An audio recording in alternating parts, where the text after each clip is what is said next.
My delegation welcomes the Special Rapporteur and thanks him for presenting his report. We concur that difficulties in upholding the right to drinking water are not the result of technical or resource constraints, but a consequence of inequalities within and across countries.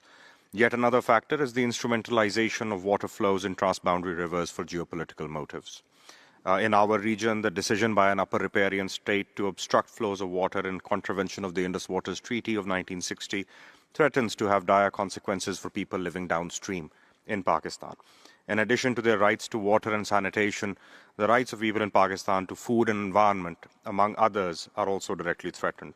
At a time when climate change-induced floods are wreaking havoc, agreements that ensure predictable water flows and exchange of hydrological data are ever more important. States cannot abdicate their responsibility under customary international norms of transboundary water use, such as the duty to coordinate, avoid significant harm, and peacefully settle differences. Mr. Special Rapporteur, Pakistan sees merit in your call for regional cooperation for climate change adaptation. It is equally important to emphasize the need for faithful implementation of transboundary water cooperation agreements. International cooperation should continue to govern the management of shared water resources. We would welcome your insights on human rights responses to ensure these guardrails are not breached. We are compelled to express our deep concern over the persistent and deliberate attempts by a particular delegation to politicize the proceedings of this Council.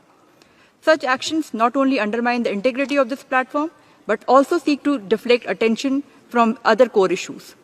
The Indus Water Treaty, signed in 1960, was concluded in a spirit of goodwill and friendship, but the world of 1960 is not the world of today.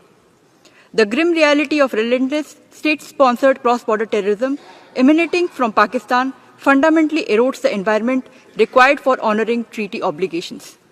Mr. Vice President, the escalating impact of climate change, advancements in technology, and the growing imperative for sustainable clean energy compel a serious re-evaluation of the treaty's relevance and applicability in today's context. Mr. Vice President, a party that consistently and willfully violates the core tenets of a treaty should not accuse others of non-compliance. The Council must not allow itself to be used as a platform for diversion and distortion. It must instead recognize that lasting cooperation is rooted in trust, not terror.